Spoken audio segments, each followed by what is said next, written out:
been doing that for a long time, 16 years. Lived in a house in Richmond for 2.5 years, and I've been in recovery for 19 years. So just to make sure everybody knows them, outreach team, why don't you introduce yourself, and then we'll go around the cells, and we'll probably try to change your name to identify you with the chapter you're in or the state. Hi, Debbie, outreach in Northern Virginia region. Travis, Western Virginia Outreach. Annie, Southwest Virginia Outreach. All right. I'm Cyril, chapter 7.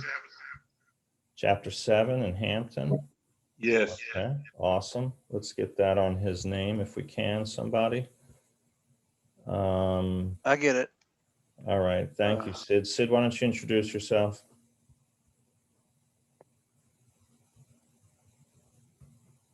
Mr. Bass? Sid? He's on. Oh, sorry. I let go of my tag on and let go of my space bar. So thank you, Paul. I'm Sid Bass, and I have the good fortune of being chair of the Virginia State Association. Thank Cool. you. All right. I'll just start calling around. Lee? Hi, everybody. I'm Lee. I'm Vice Chair, Chapter 3. Cool. And of course, Tim McLean. Virginia State Housing Chairperson. Excellent. Hope you're, is it a rib, what's the part that's hurting with the sling? Shoulder? I mean, I've got a huge trap on this side, so it looks like I've been in the gym. Oh my God. I hope it starts to feel better. I'm halfway. I can get it almost halfway up. Jeff. How you doing? Chapter 15, Housing Service Committee Chairperson. Okay, just for people that don't know, what area is Chapter 15? This is the Fairfax, Northern Virginia. Okay. Will? Hi, everybody. I'm Will. I'm your VSA Secretary, Chapter 2 Treasurer, Virginia Beach area. All right. Let's see, Chapter 1, John McCormick. Hello. Chapter 1 is in Northern Virginia, Fairfax County. I am the Chapter 1 Chair. I'm also the State Association Vice Chair. And presently, I sent an email. We do not have a Vice Chair for our chapter, but we do have a Chapter 1 Housing Service Chair, and that's John Reagan. Hi, everyone. John Reagan, Chapter 1 HSC Chairman. Thank you. You're welcome. Cool. Glad you make it. All right. And Cyril has already introduced himself. No, He's good. Chapter 7 in Hampton, VA. Let's go to George. You're muted, George.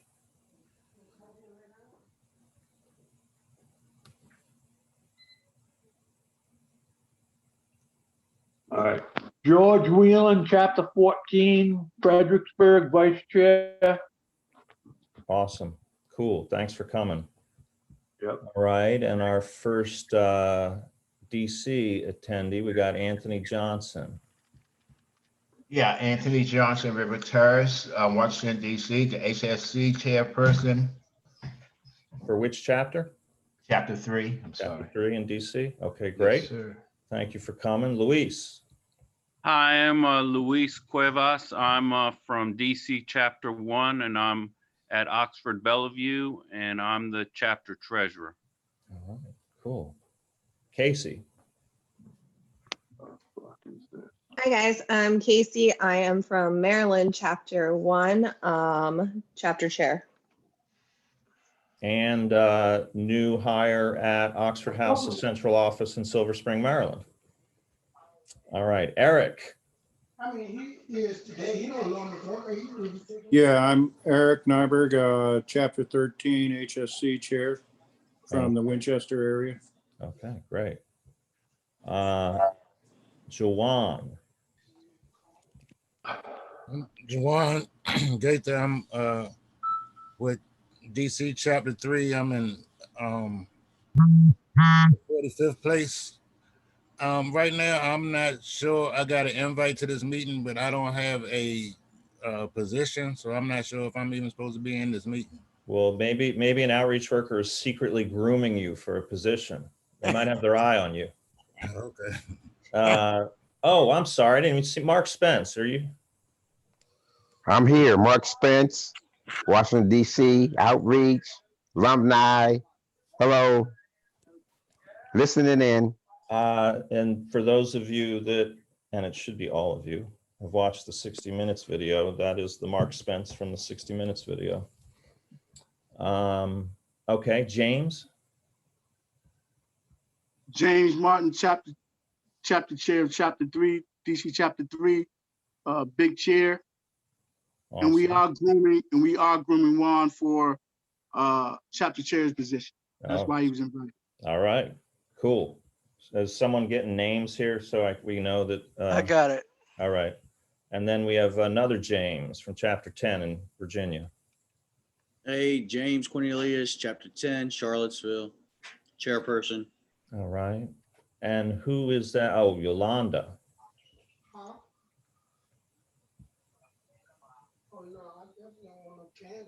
Yolanda.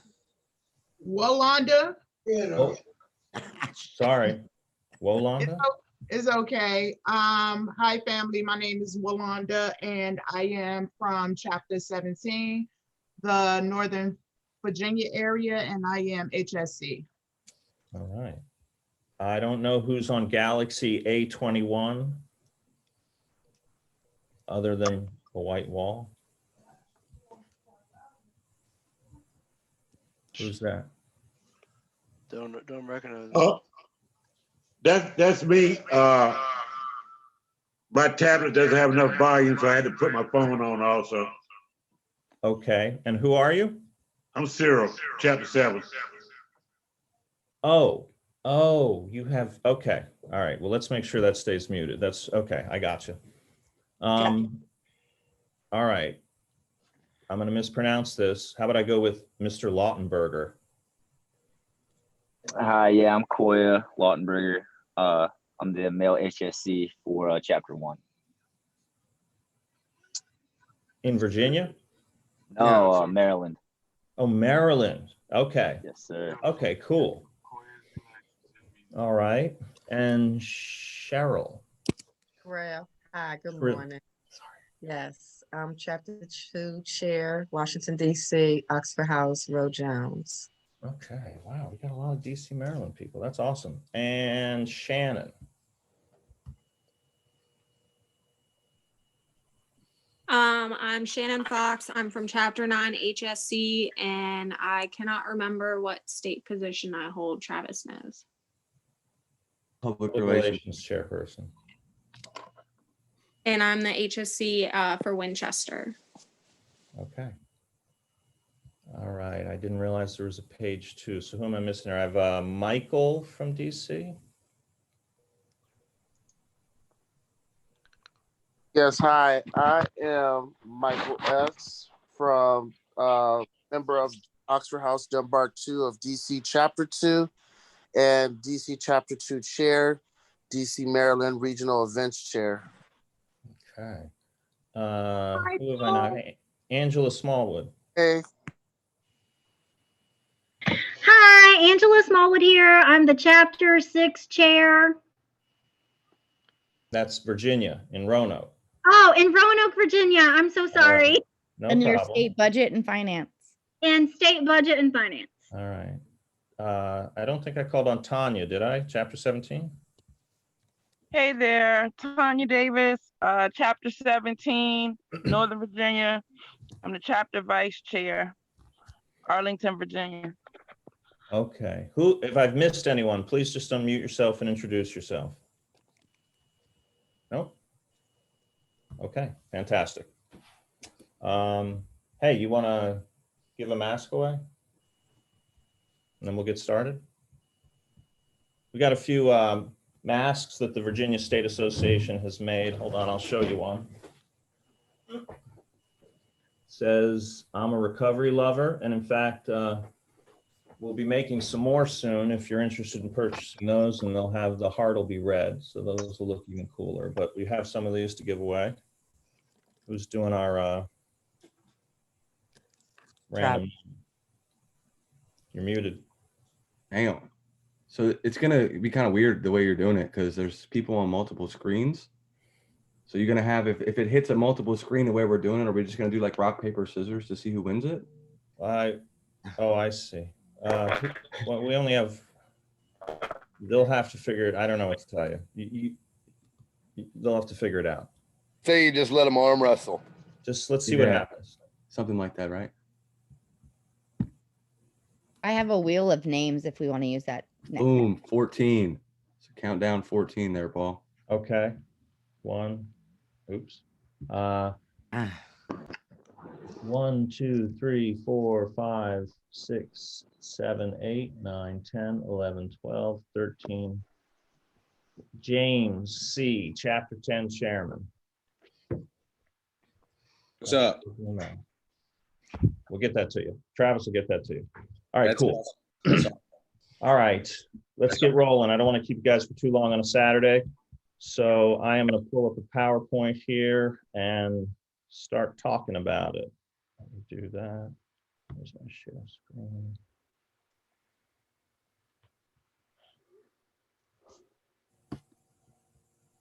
One second.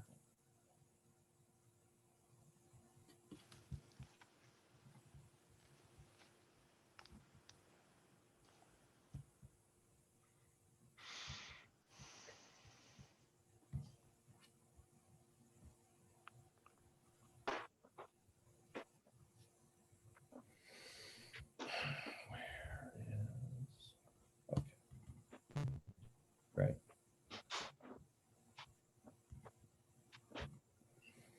All right, cool.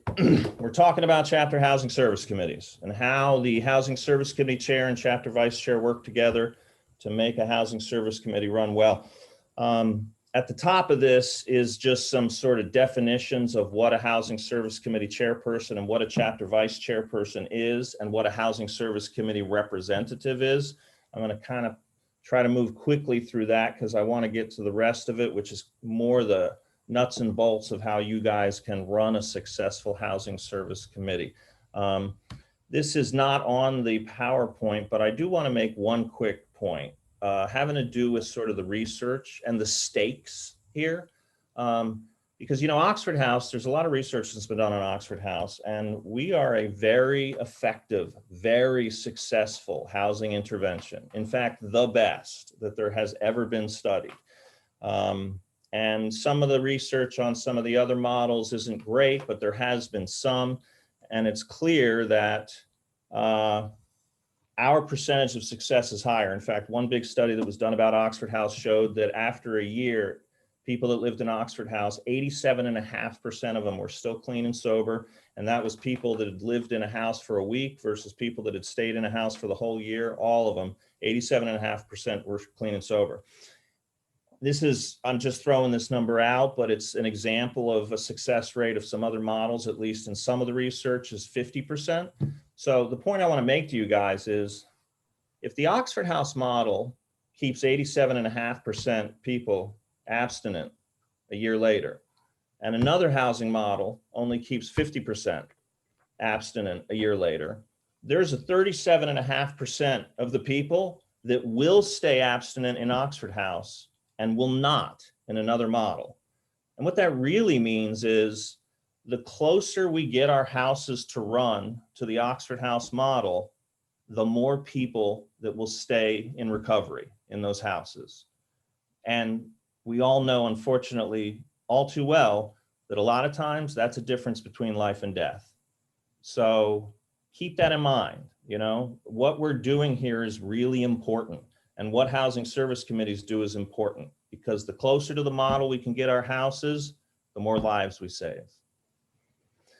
Okay, so what is a chapter housing service committee chairperson? Each chapter shall have its own duly elected housing service committee chairperson. I'll start abbreviating since that's a mouthful and just say HSC chair. And by the way, if you hold that position, you're not the HSC technically you're the HSCC, right? Because it's a housing service committee and you're the chair of the committee. They have to be a member of a house when they're elected, a house in that chapter. Chapter officers, other than treasurer, but this position for sure, can finish their term as an alumni. So sometimes people move out in the middle of the one-year term and they continue to be the Housing Service Committee chairperson for their chapter. They can only serve for 1 year. That's the term limit. And if they are away from the position for a year and still live in Oxford, hypothetically, they could be elected again for the same position. The Housing Service Committee chair serves as the chair of the Housing Service Committee. That committee consists of the Housing Service Committee chair, the chapter vice chair, and one Housing Service Committee representative from each of the houses in that chapter. There are actually additional people, and we'll look at that on another slide later, that can be part of that committee, but we'll get to that. So part of the Housing Service Committee chair's duties to schedule per the chapter bylaws, because all your chapters have a specific time when your Housing Service Committee's monthly meeting is supposed to happen. So you schedule it for that time and you preside over that meeting. Prepare an agenda for the meeting. That's important. And make sure that your committee elects a secretary. That's not a position the chapter elects, right? The chapter elects the HSC chair. The chapter elects the chapter vice chair. Once the committee gets together, they elect their own secretary because they need someone to take minutes of the meetings and help the HSC chair keep track of things like a contact list and attendance and things like that. So that's important. With assistance from the HSC secretary, the chair maintains an up-to-date contact list of all HSC members, including HSC representative alternates, if applicable. So I think that's just something I really want to stress because we don't do that very well sometimes. Like we ask our Housing Service Committee chairs if they even know who are the representatives from each house on in their committee. And sometimes they don't even know who they are.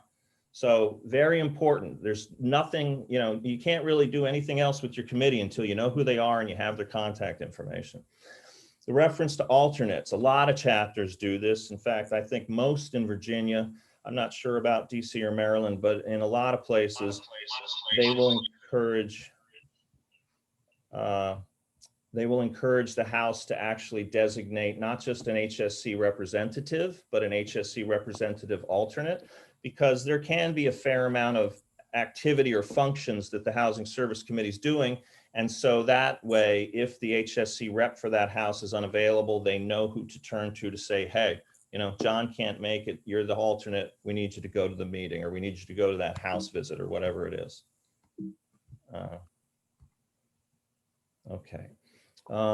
With assistance from the HSC secretary, maintain accurate records of committee membership attendance at monthly HSC meetings and other HSC activity. That's important. Most chapters will, sort of set some guidelines for what they expect the houses to do as far as attending these events. And if they don't, they're often going to get a fine.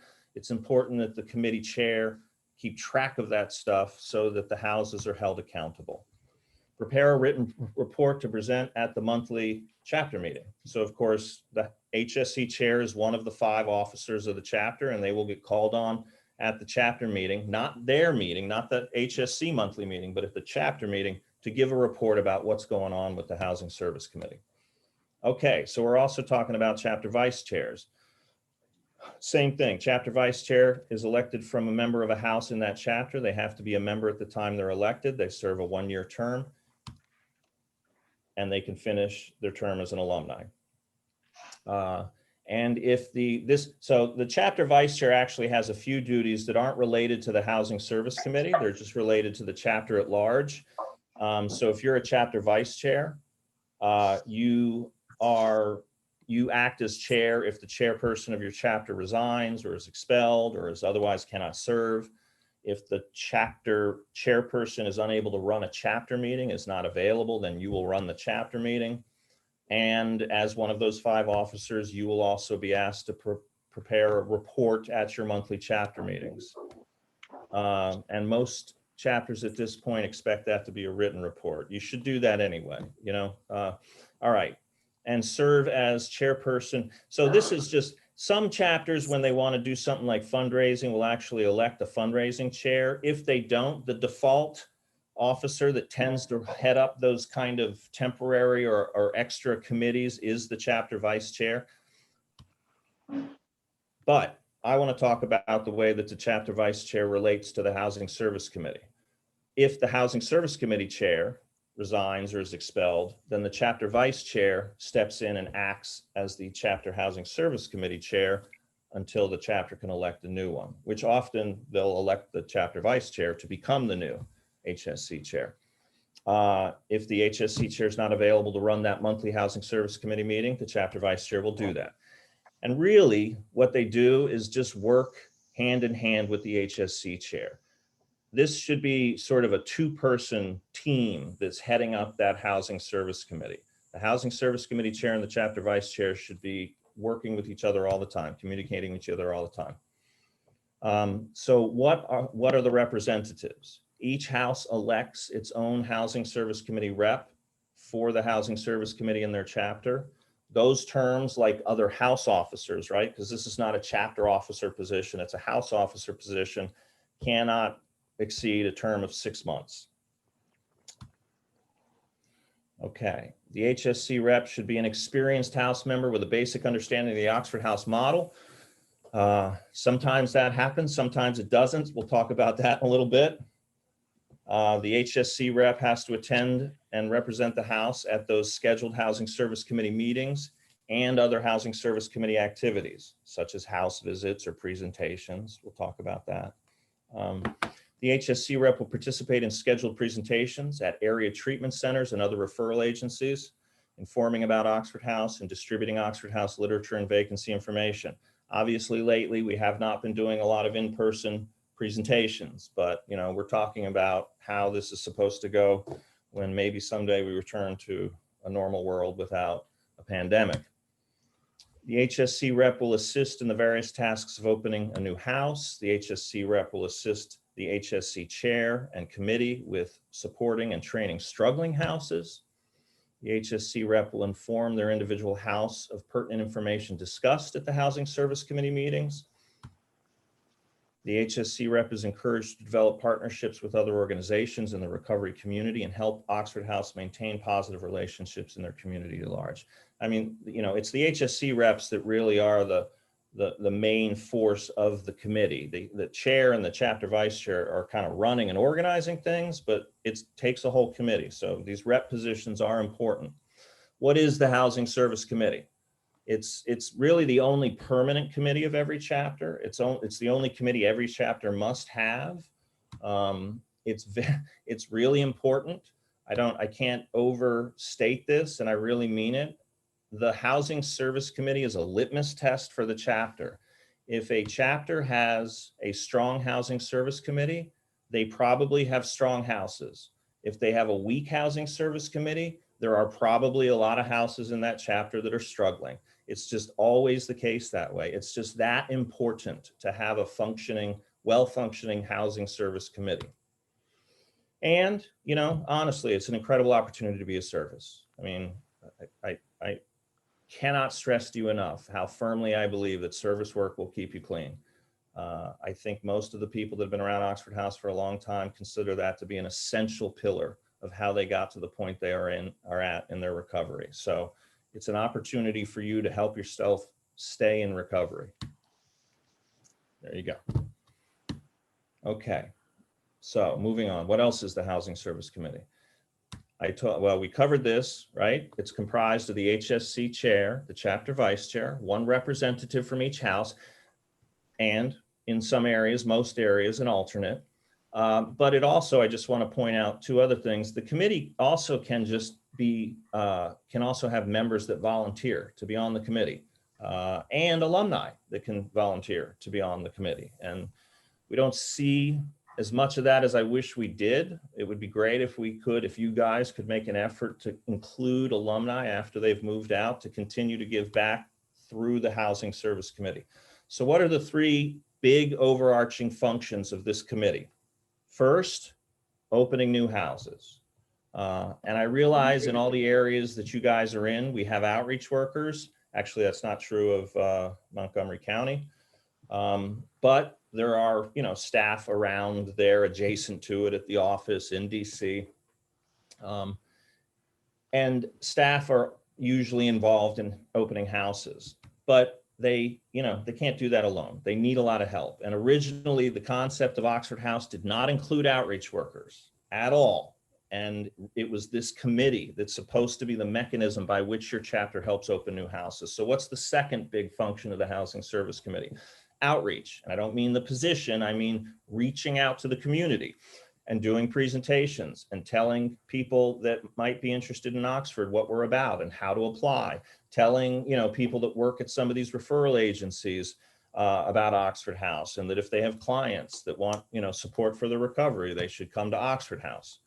The third primary function of a housing service committee is to assist new or struggling houses. So to help train them or to go in and troubleshoot situations where a house is struggling for one reason or another. Maybe they're breaking their charter. Maybe it's just another way that they're struggling. We'll talk about the difference between those two in a minute. So let's talk briefly about the first of those three, opening new houses. You know, there's no time limit on how long you guys can stay in Oxford House. And that's amazing, you know, and in a lot of recovery housing situations, there is. So the fact that you can stay in that position for as long as it takes for you to get comfortable in long-term recovery, that comes with an obligation. Because if you're holding that spot, then we need to keep creating new beds for all the new sick and suffering addicts. We have to keep expanding. There's way more people out there that need Oxford House than there are Oxford House beds. That's just a reality. I know sometimes we struggle to fill beds, but that's not because they're not out there. It's because we sometimes don't do as good a job as we should at connecting with those people. And yeah, I really, really do firmly believe this. The coolest, most rewarding experience you will ever have in Oxford House is help being a part of opening a new house and seeing that first group of people move in and knowing that the work you did means that there's going to be a recovery home there 15 years from now, continuing to save lives long after you've left Oxford House. It really is awesome. All right. Attraction and education. We are sometimes, I mean, you know, every year that goes by, more and more people learn about Oxford and how well we do this thing that we do. But sometimes we are the best kept secret of recovery supports. And the chapters just, they need to do more. Presentations, presentations, presentations. And, you know, don't write that off because we're in the pandemic and we're in the lockdown, because there are an awful lot of these places where people are, where they are more than happy to do a Zoom meeting or to do a Zoom presentation. Some of them will, some of them won't. And if you're uncertain, you can certainly talk to your outreach worker and get some assistance from them about that. They tend to know some of that stuff, but they really do need your help. You know, they really do. Guidelines. Okay. In the Housing Service Committee training packet, which we'll make sure we email out to you guys, we usually present that at the state convention every year when we're talking about the HSC reps. There are some guidelines about how to do presentations and what to prepare. 90% of the problems in chapters and in struggling houses are because of failure to fill vacancies. So this whole thing about reaching out and connecting to those people in need, it's very, very important. 1 second here.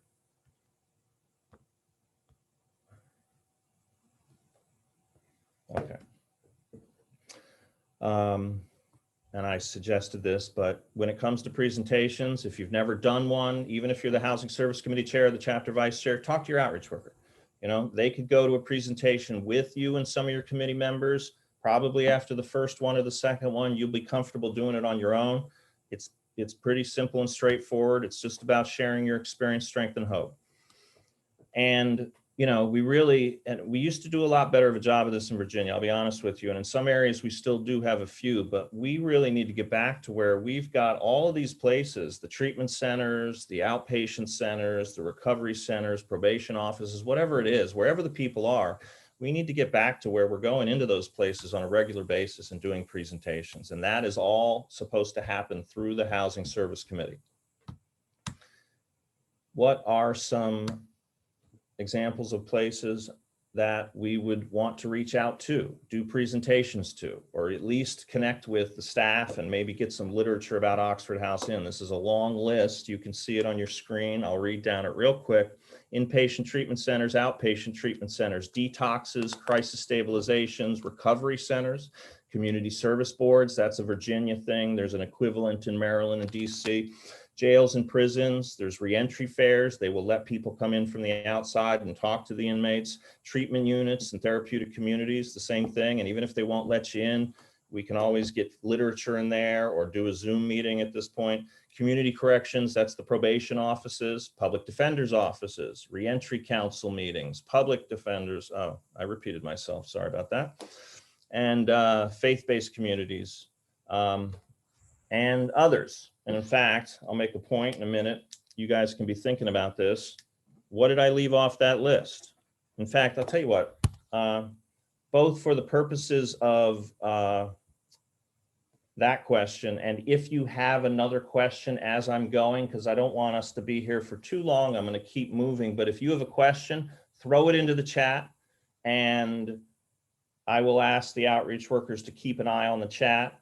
And if you see a question in there that I should probably stop and answer because it's about what I'm talking about, just outreach workers, just unmute yourself and interrupt me. All right, let me get back to this.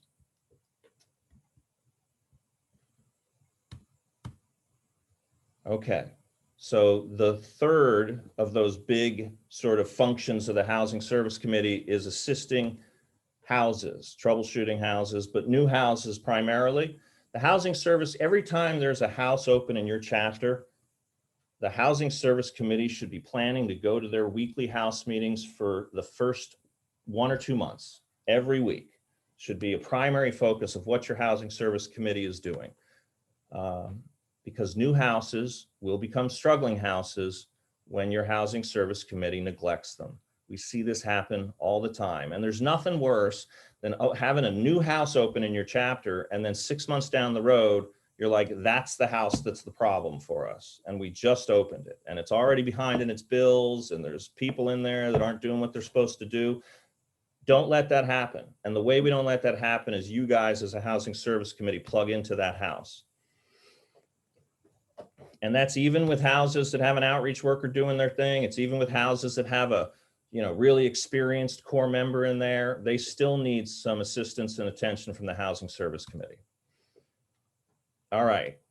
Part of that also is dealing with houses that aren't new, but are struggling. I can't stress this enough though. The Housing Service Committee is there to be of service. It's built right into the name, right? Housing Service Committee. So we try not to be bosses. We try to share our experience, strength, and hope. That is a powerful and persuasive tool for us, and we can accomplish a lot that way. Okay, so there are sort of 2 general categories of what a house is struggling with that they can fall into. The first is that the house is permanently chartered. It's not a new house. It's probably paid off its loan. It's not, it's not breaking a charter. And in that case, some of the problems that they'll encounter, you guys are there to train and you're there to offer suggestions, but you're not there to be heavy-handed. You're not there to dictate terms. You are not in charge of those houses. Oxford houses have a large amount of autonomy, and until they screw up with their charter or do something that really drastically affects the reputation of Oxford House as an organization, the Housing Service Committee needs to respect that autonomy. The second category is that they are actually breaking a condition of their charter. The 3 conditions of the charter are that the house must expel people that return to using. The house must be financially self-supporting, which means it has to pay all its bills on time. And the third is that it has to operate democratically per the Oxford House system of operations. And of course, like I said, there's also sometimes where we invoke the 5th tradition because a house is just doing something that is really, really hurting our reputation or affecting other houses in the area very negatively.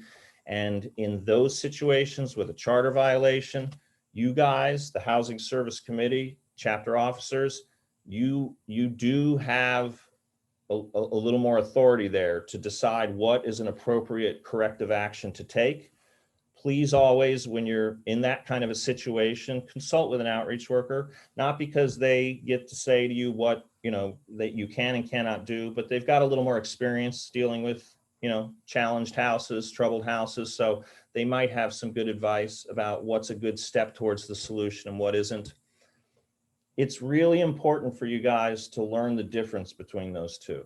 It's really a critical step in being a successful housing service committee, is to know when you're in a situation where you're just making suggestions and you're trying to help a house, do things a little better and get in the solution, and when you're in a situation where you have to intervene and say, no, it has to be this way. We're telling you, we're not asking you. All right, so let's talk about how to be effective at running a housing service committee. Show respect, announce visits. You are not the cops.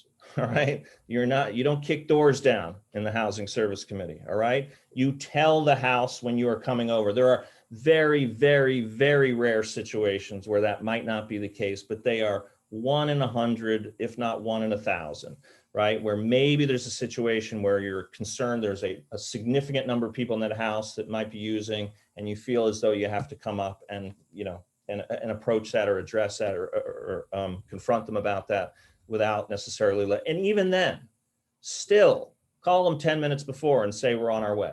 Never show up at the door without having communicated to that house. Lead by example. That's important, right? Like, we can get into some pretty heated emotional situations when we're dealing with troubled houses or with situations in houses. I mean, with people in their lives. Don't lose your cool, Lead by example, be the better person, take the higher road. It's always the best path to a positive solution. Don't be controlling. And avoid being a court for personality disputes or problems that the house and its members are having, especially if they have not tried to resolve it on a house level. Outreach workers have to deal with this all the time, right? Where a house will come to them with a situation that they want an easy solution to. They want the outreach worker to tell them what the answer is, and they haven't even tried to figure it out themselves. The entire Oxford House model is founded on the idea that the house has to figure a lot of this shit out themselves. That's it. That is the model. So as the Housing Service Committee, chairs or chapter vice chairs, don't get sucked into those situations. You're not helping. Okay, like, the way to help in a situation like that is to offer some broad parameters and then let the house figure out what they're going to do. Let them get into the solution themselves, especially when it comes to some of these personality conflicts.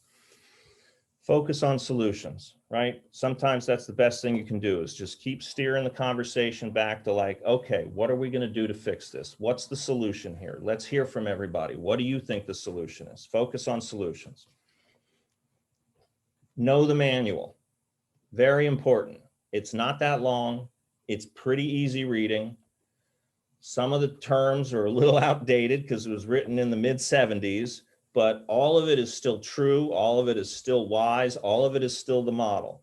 So if you're going to be a housing service committee chair or chapter vice chair, if you're going to be on a housing service committee, you should know that manual and you should know those 9 traditions. Know the house officer duties. There's a 1-page description of each of those 6 house officers. 1 page, right? So it's about 8 to 10 bullet points each. And you should know exactly what all of that is. And you should know the paperwork, the forms. You should know how to fill out a comptroller form. You should know how to fill out a treasurer's report. You should know how to teach a house how to best fill out a secretary's minutes for their house meeting. Know the chapter bylaws. All your chapters have bylaws, or they should.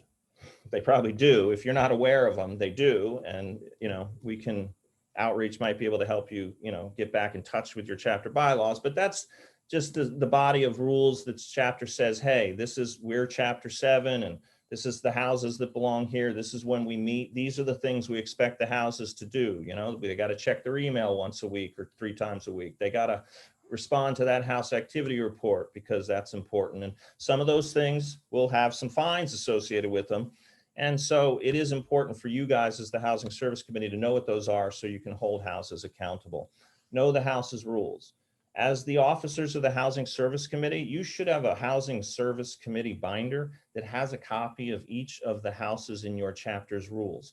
They are, in many, many cases, and I know I'm speaking to some people from DC and Maryland and Virginia, so there's certainly going to be some variation. And even within like Virginia, where we've really been using a very similar set of rules for a very long time, there will always be a little bit of variation. So it is important for you to have that house's set of rules, because there could be small things that are different. Utilize the house evaluation and house safety checklist. We're going to look at those in a second, as soon as I finish with the presentation, or with the PowerPoint, I mean. But the house evaluation form is what the Housing Service Committee uses when it goes into a house to do a visit, to help kind of assess what's going on. What are the problems? What are they doing okay? What do they need to do differently?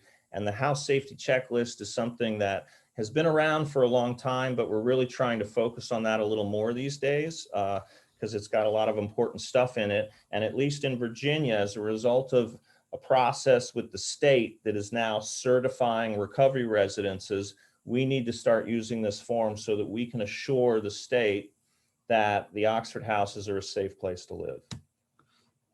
Always schedule follow-up visits, all right? There's just no point in going to a house, sitting there, figuring out what you think they might need to change and what they need to be trained on, and then just never coming back. Really, there's no point to that, right? Like, you go to the visit, and then there's that monthly meeting you have. And at that monthly meeting, the committee talks about that house visit, talks about how they can come up with some solutions for that house or strategies. And then they go back to share those with the house. Not to mention, you want to go back because you want to make sure that some of the stuff you suggested or asked of the house, they're actually following up on. All right, how else? Well, you have a couple questions. Okay, great, hit me. All right, what should you do if you have a struggling house that is hurting financially but continuously fails to accept new members? How should you handle it? That's a tricky one, because, you know, the right of a house to decide themselves who gets to live in their family of recovering people is one of the more sacrosanct kind of decisions a house gets to make. We really try not to interfere with that. However, if a house is, and by struggling financially, I'll assume you mean at this point they're behind on something, rent to the landlord, utilities, maybe they owe a lot of money to the chapter for a loan that they didn't pay when they were supposed to. That's a charter violation, right? That's one of those 3 big no-nos for a house. You know, got to kick people out when they use, got to pay all your bills on time, got to operate democratically. So keep in mind that you're dealing with a house that's breaking its charter.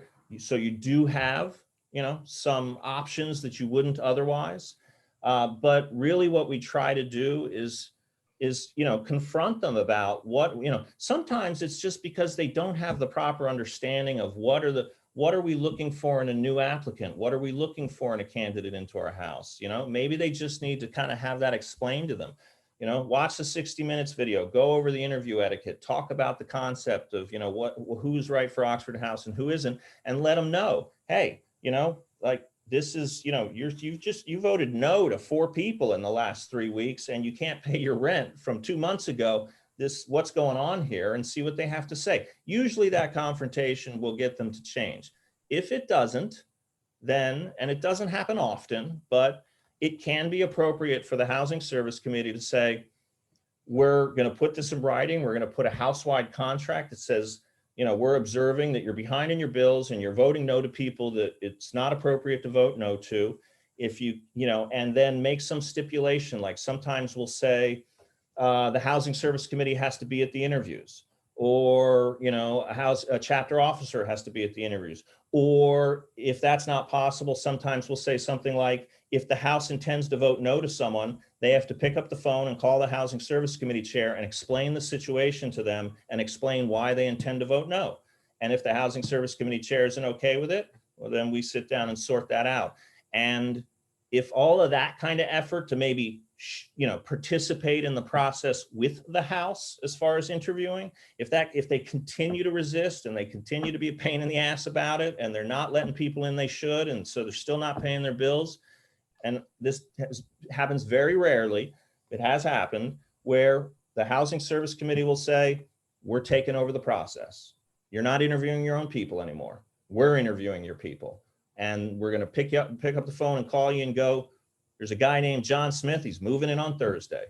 We really don't want it to get to that, because it just doesn't create for a good environment in the House, right? I mean, part of the idea of why we have the people interview their own members and vote on it is that gives them a sense of ownership of like who's living there, and, you know, a sense of responsibility for those new people. So we don't want to sort of taking that extreme act kind of turns us into not an Oxford House, right? Because I mean, like, there are a lot of other sober living environments where if you live in the house, you don't get to decide who lives here. There's some manager, there's some owner of the house that decides, and they just, you know, one day somebody shows up. We really want to try to avoid that, but there are cases where that might be necessary. That was a long answer. You got another question? One other one. Wanting to know if the house rules are on the website so they can print them out. I don't think so. No. Are they? No, they're not on the state website either. We can get you a copy of what is currently the template for the rules that we use, when we're opening a brand new house.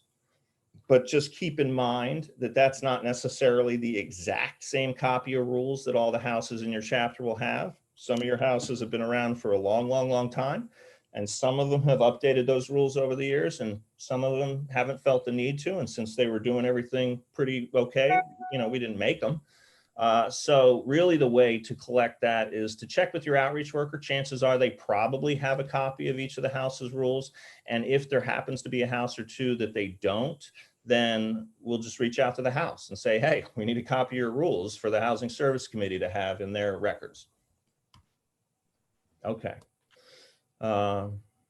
So the Housing Service Committee chair and chapter vice chair should sit down and figure out what the plan is for the month. You know, where's the need? Do we have a new house opening? We have to schedule for the committee to go, you know, there and help train things. Do we have a house that's struggling? It broke its charter. We got to go to their house meeting for the next 2 weeks or something, you know, and come to the monthly meeting already having discussed that plan, so that you can just tell them at the meeting, here's the plan for the next month, guys. This is what we're going to do. These are the houses that need to be there.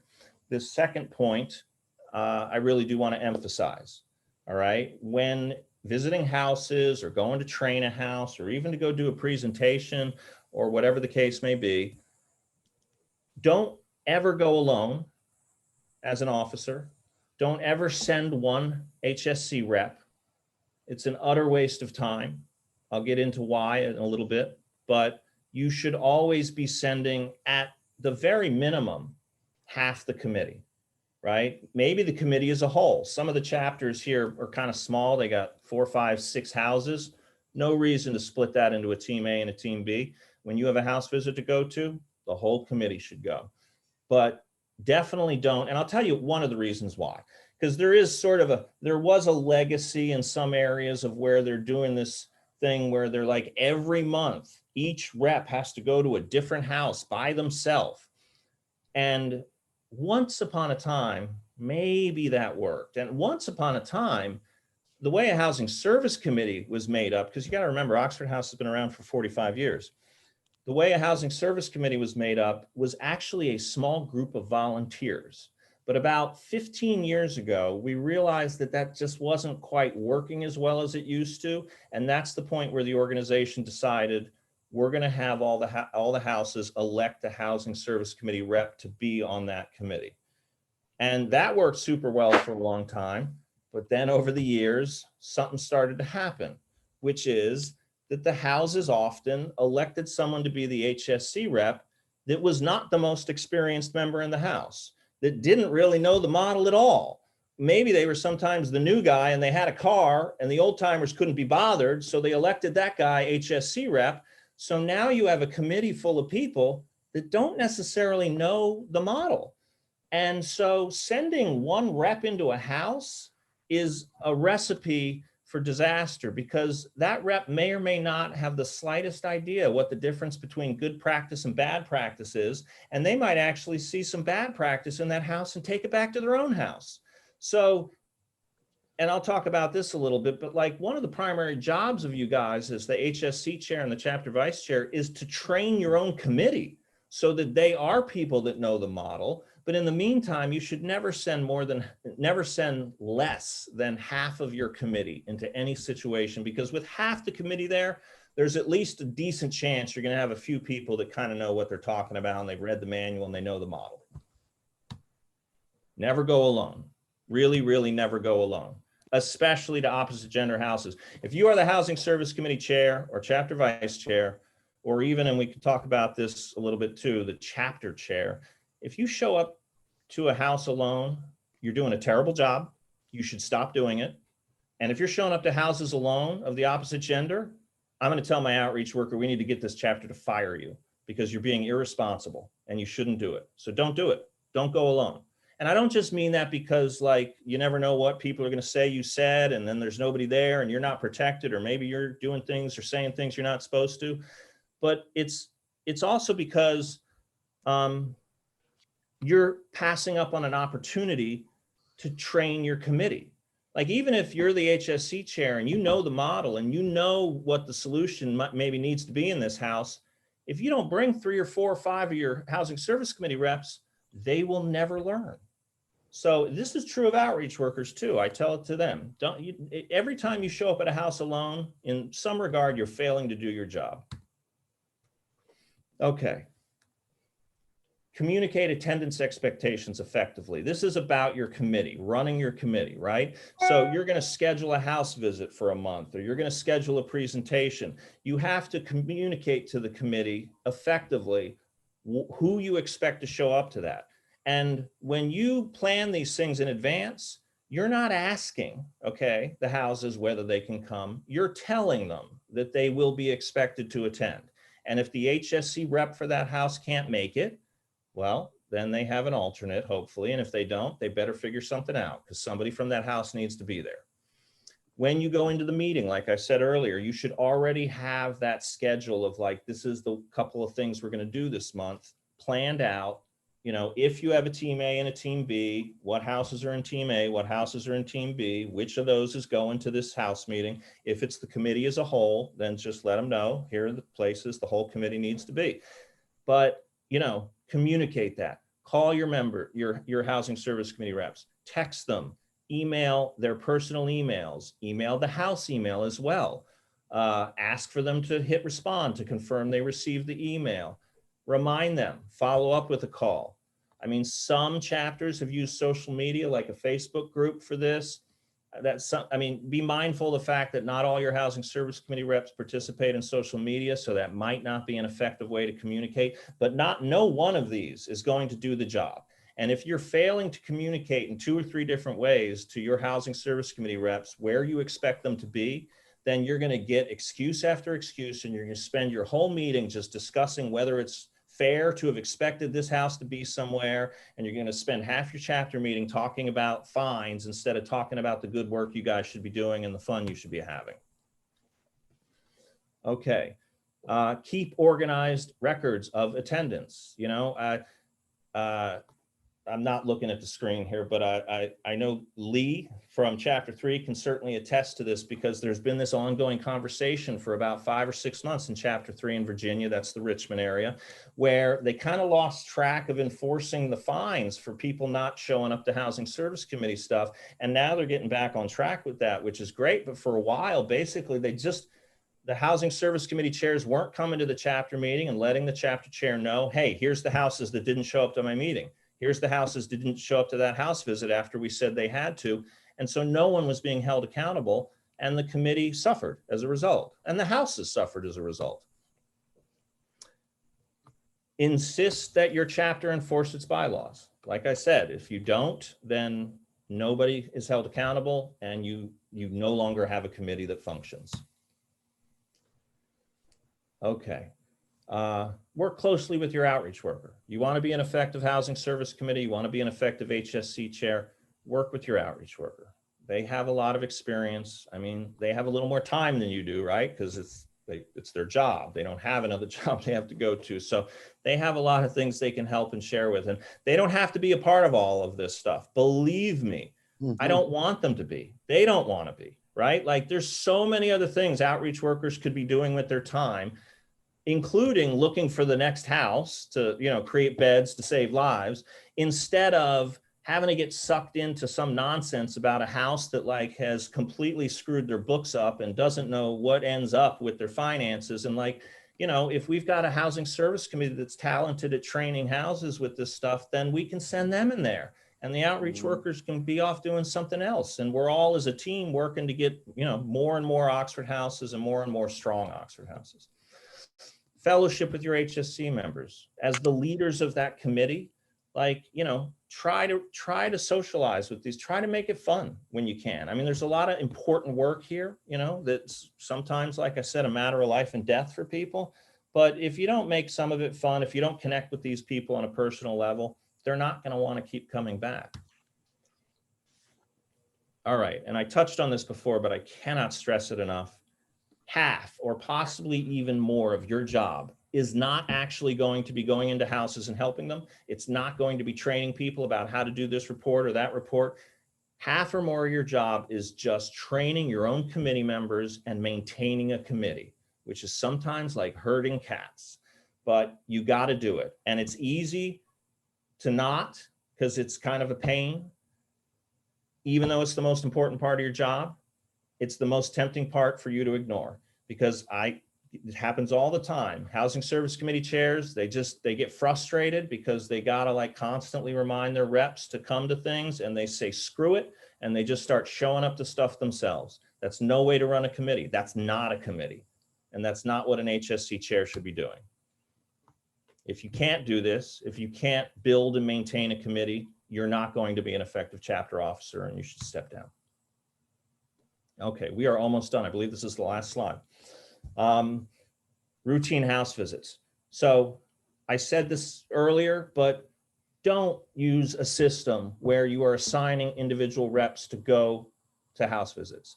And, you know, I talked about the three larger sort of purposes of a housing service committee, right? Opening houses, doing outreach presentations, and helping struggling houses. I didn't even mention routine house visits because it's just not as important as these other three things. But it is the thing that the housing service committees tend to do the most. And then they kind of feel like they're doing something, right? Like I have committees that like are all busy running around doing these routine house visits to houses that aren't in trouble, right? Like, and don't necessarily need your help. And they're like, wow, aren't we great? We're busy. We're doing committee stuff. We're awesome. And they're ignoring the sick houses, and they're not helping open new houses, and they're just kind of spinning their wheels. So don't let your committee be that kind of housing service committee. When you do go to routine house visits though, those tools, the house evaluation sheet, we're going to look at those in a second now, and the house safety checklist are important, and you should use them. And I mean, I'm not saying don't do this, but, and when you do it, always make sure you walk the house. I mean, this is true of whether it's a troubled house, a new house, or it's a routine house visit. Walk the house. Like, I can't tell you how many times some crazy things were going on in the house, and the Housing Service Committee was going over there every week. And, you know, like the outreach workers scratching their head, like, how did you not know that that room was filled with empty beer bottles or something? I'm making that up, but it's happened. Walk the house. You know, you're entitled to open doors. You are not entitled to go into bedrooms, but like a coordinator in a house, you're entitled to open a door. If there's no one in there, if the person, you know, is there present, gives you permission, don't disrespect somebody's privacy. When opening new houses or dealing with multiple struggling houses, consider holding off on regular house visit schedule.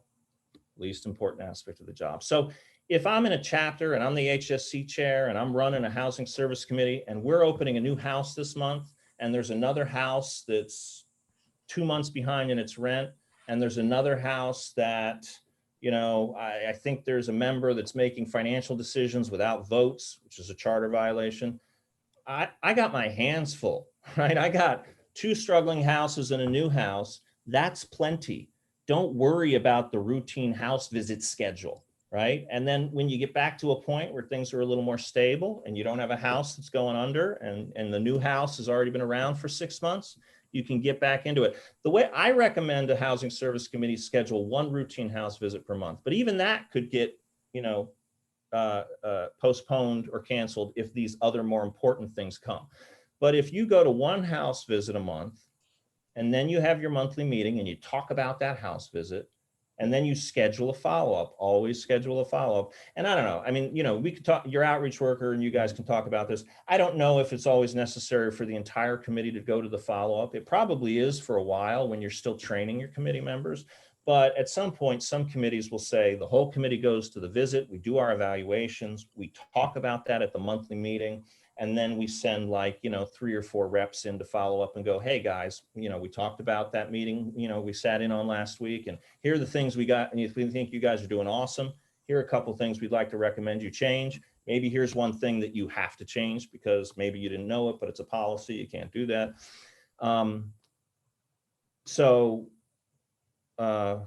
Yeah, that was my point with that.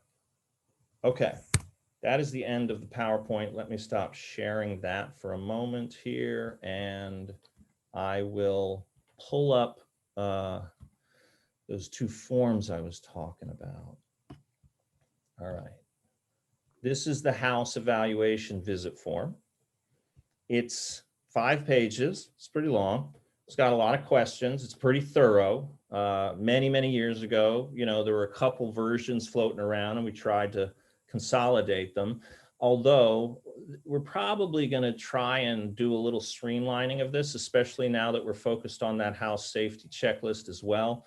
For example, this evaluation form does not ask about whether the house is keeping an appropriate supply of naloxone kits, opioid, you know, overdose reversal kits, and that's a very important thing. It is on the safety checklist, but this, I can scroll through this just so you can see, like when you're in a house meeting, you are to some extent rating, you know, what you see there. Well, first of all, you just list who the house members are.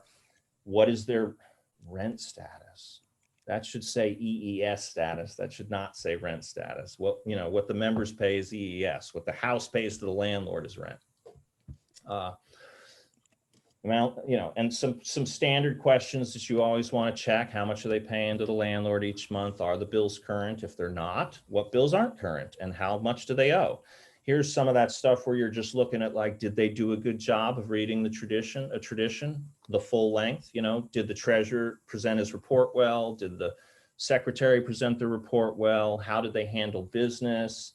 Do they have good attendance at their own house meetings? Are they electing officers, you know, not letting them serve for longer than 6 months? That's really important. That's one of our traditions. Are they doing an audit? Because the answer is very often no, they're not. And it is always the reason why houses get their finances messed up. But a lot of these are questions about finances because the financial system of operations is, you know, is often what gets neglected and what leads to a house having problems. But, you know, there's some other questions. Do they prepare newcomer packets, new member packets for the new members? Are they watching the 60 Minutes video at each interview as they should? General impression of the house, you know, more questions about the financial system, you know, are they using the forms? There are some safety questions which will overlap with that safety checklist. That's another reason why we want to sit down and maybe streamline these 2 forms. It's a good form, keep using it, but at some point we might have some small changes to it and we'll make sure those get distributed to you. And these are on the Virginia State website, I can tell you that. And if you're not in Virginia, you can always visit that website, or you could reach out to me or another outreach worker and we can get you this form. And that's the last page. Does the house have any complaints? What should the chapter do better for the house? And this is the form that you will then sit down at your monthly meeting and everybody will share kind of their observations. And they'll come up with a solution for how to best help that house. Here's the house safety checklist. Probably need to work on the formatting of this. The way it prints nowadays, I think people were complaining it's a little small, it's hard to write in, so we will fix that. But this is just, you know, the condition of the house, the outside, the gutters, are the cigarette receptacles clean, you know? Inside the house, is it generally clean? Are the air duct filters replaced? This is something we're going to try more and more, and they are already doing this, but we want the house coordinators to be using this checklist too. And like once every other week or something, kind of walk in the house and making sure that the answer to all of these questions is satisfactory,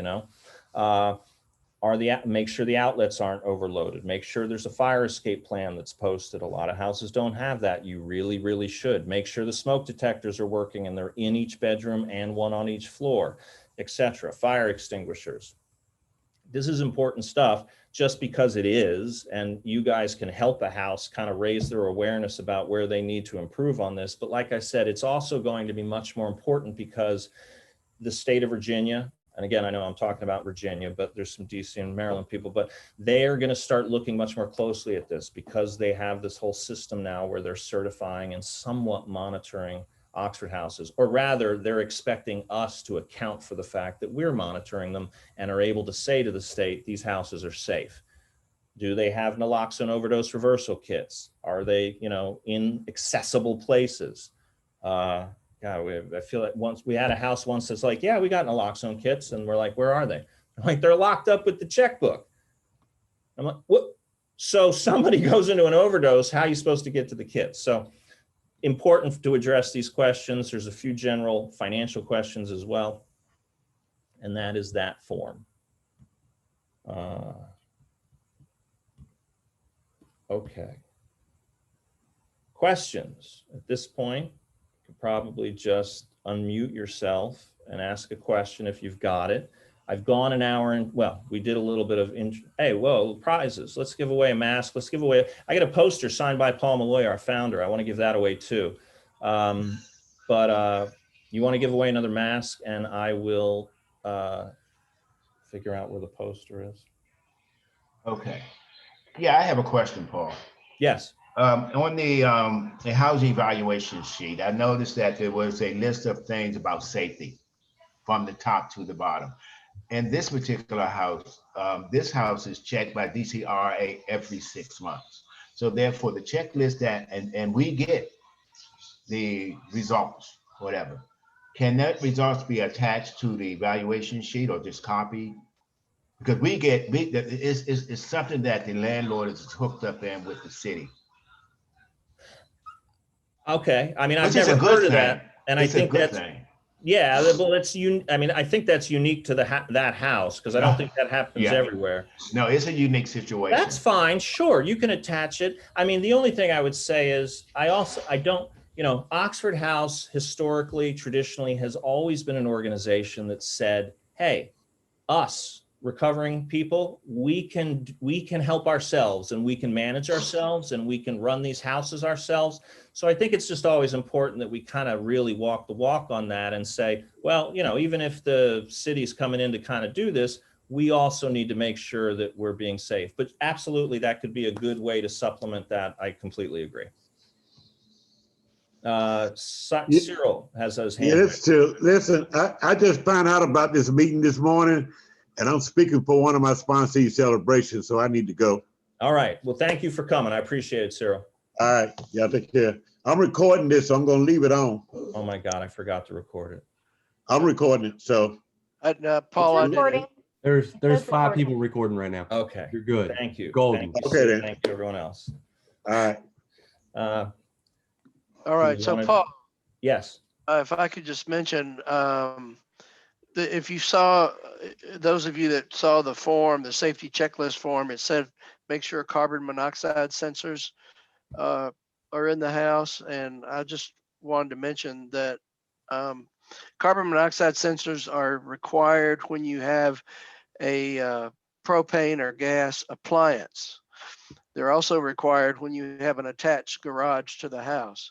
So if you don't have either of those, then you won't need to worry about the fact that there's not a carbon monoxide sensor. Those are required when you have combustion within the house. It might be a water heater, could be a stove or an oven. Anything that's operated by gas or propane is when you want to have carbon monoxide sensors. I'm just for my own, since you're talking, I just want, where is that? Is that in the fire safety area? Yeah, Yep. fire safety next to the Carbon lab. monoxide detectors right there. Yep. Okay, great. Thank you, Sid. And it says if necessary, so I wanted to explain when it was necessary. Thank you. Okay, my name is James Martin from Chapter 3 Chairman. I'd like to speak on that. I think we should always have them in the house, regardless. You should, because it's for your safety, because people have known the next door to have gas leak and it can seep into your or in the ground. So it's very necessary for these days to have it, because I have a friend who's a fire inspector here in DC, and she was explaining that to me. And but we had them, but she was just explaining that to me. It's always necessary. It's never a bad thing to have them because it's safety. It's a safety device. Cool. Also, I want to speak on communication. I feel that all positions, leadership positions, should communicate, because if you can't get hold of one of your colleagues and something going on, you need to help, you need them to go into a house with you, whatever the case may be. Just like Paul was saying, it's difficult when you have to do it yourself. It's not appropriate. And I believe in that, and I stand strongly on that. So we have to have more communication from the chapter chairman all the way, to housing service chairman to outreach. And we have to have, I cannot stress that communication, calling each other on the phone, texting, email it, whatever it takes, because this job can be dangerous when you're going into it also. Not just, like Paul said, going into the opposite sex house and having someone. And Anthony, I stress that a lot, because we need to communicate. Paul, can you speak on that? Well, I think you did a pretty good job of it, man. Okay. Yeah, you did. You said it as well as I could.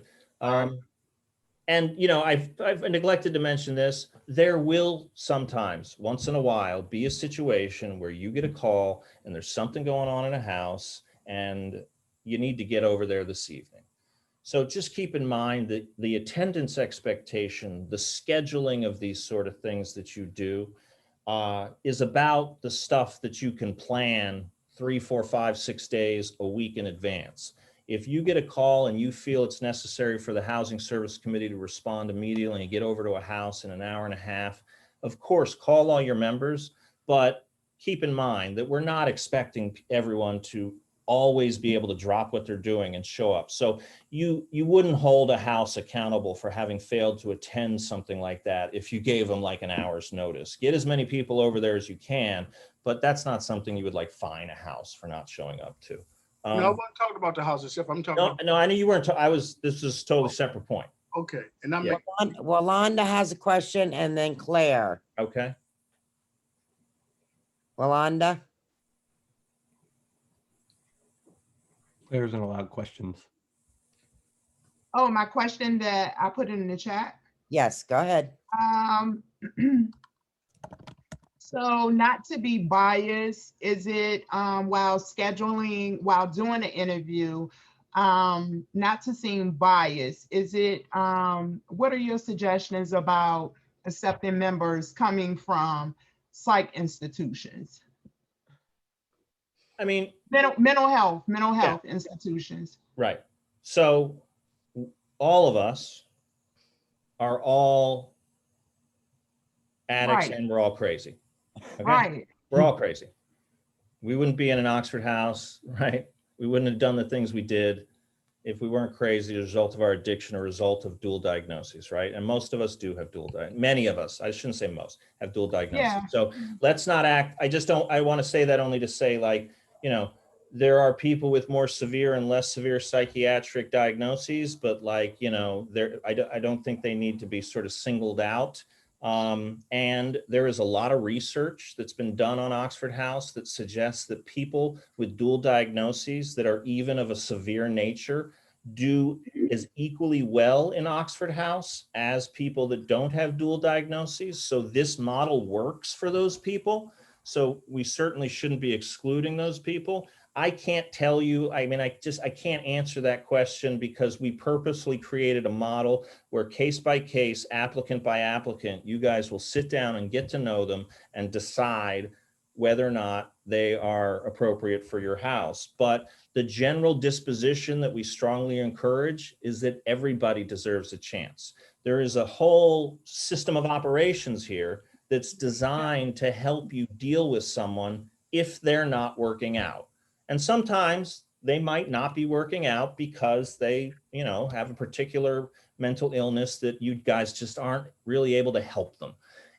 But there's this whole system. So even those people deserve a chance. I don't think any source of where someone's coming from should be more or less favored, but that's just a decision you guys as a family need to make when you're doing your interviews. Claire. Okay, Paul. So like due to a lot of people, we do like a Zoom interview, or not a Zoom interview, but a phone interview. And prime example, individual was coming from a, you know, mental health institute the other day, and she wasn't even here 24 hours. Like when she got here and we seen her in person, you know, she didn't even come with her money order, and she came from, I want to say, Pennsylvania. After we explained that you need this money order in order, you know. Okay. I mean, so that's a situation a house deals with. I mean, it's not even a situation that involves a housing service committee. So, you know, some people work out in Oxford House, some won't, but we give them a shot. And if they don't, we try to help them change. And if they can't, then maybe they have to leave. Claire. Hey, hi everybody. Claire, DC Outreach. Nice Thanks to for be coming. here. And nice to see so much DC and Maryland people show up. That's so awesome. So anyway, I want to talk about, first, I want to ask when the next leadership meeting is going to be. Like, are we going to do chapter chair next?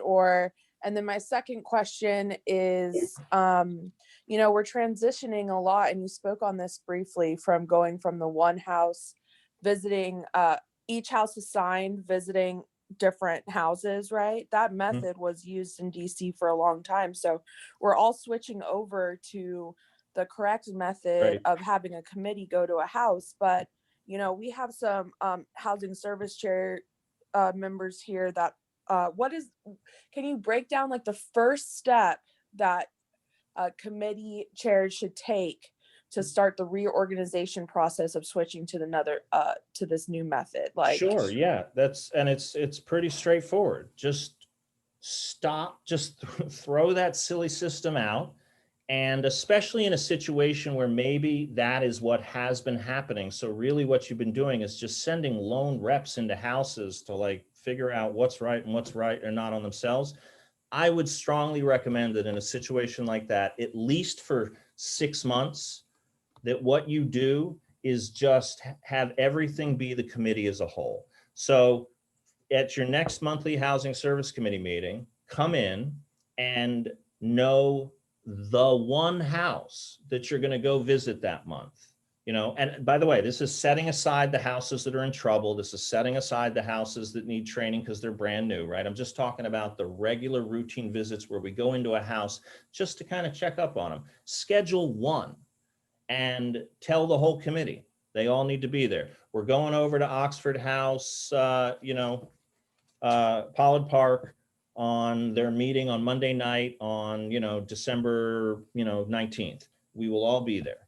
And just break from that and just go with the committee as a whole and just do one, right? You don't have to overload it. Like, you do one, and then when you meet again as a committee, you can talk about how that went. You can decide what house you'll go to the next month, and you can schedule the follow-up. So you'll still be doing 2 of these a month. So, and on top of that, maybe presentations, maybe training a new house. So, the committee can get there's a lot of stuff to do, so you need to be mindful of that. And the least important thing in all of that is these routine house visits. So just pick one and tell the whole committee we're all going together. And to answer your other question, very good question. I don't have an answer to what the topic will be, but I like the fact that you're putting pressure on me. And it will be, I can tell you when it will be, because what we've done here is for a while at the beginning of the pandemic, Virginia State Association started meeting every month because they were just so concerned about everybody staying on top of things and how the houses were going. And we reached a point where we realized that probably wasn't necessary. So we went back to the regular every other month. So the Virginia State Association meets on the second Saturdays of odd number months. But what we decided to do was we said, well, since we were already using the second Saturdays of even number months for those other meetings, that's the time slot that we'll start shooting for to do some of these trainings of chapter officers and, and some other kind of, opportunities we have for training. So the next one will be on the second Saturday of February. So that is the 13th of February. What that topic will be, I'm not sure, and I'd like to talk to Outreach and Tim, our State Association Housing Services Chair, and even you guys from DC to get some feedback, and Sid, and we can figure out what would be the next good topic to roll with, and we'll let you know. Thanks. Really quick, I'm so sorry, but we're used to doing where all the houses fill out. There's a house form for every house during the housing service chair meeting, and a huge structure of the meeting is reading those forms. Right. So just to clarify, we're only doing one housing service form about one house. Well, everybody that goes to that house meeting can fill out, can be there, sort of giving their opinion about what they think. And when you get together at the monthly meeting, you can kind of all share your opinions or your take on how that went, but you're all talking about the same house that you were all at the same meeting for. And sometimes what the chair will do is, as they're discussing that and you're reaching a consensus, like, well, we think they did the treasurer and comptroller reports really great, and they did the secretary kind of didn't do what they were supposed to do.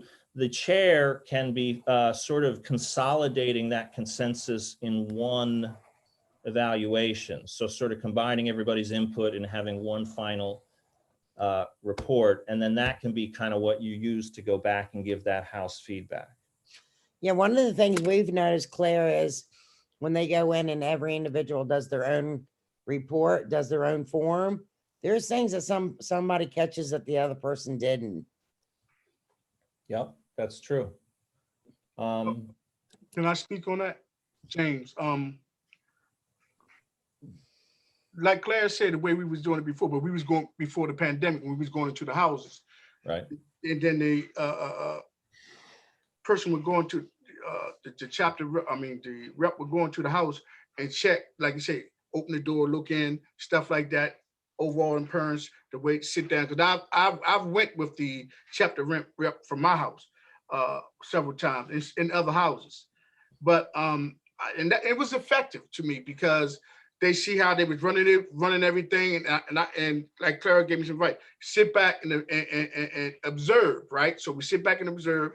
Then when I come to the meeting, the chapter meeting, have my my meeting as the chapter chairman, chapter meeting. It might be two houses that really need help.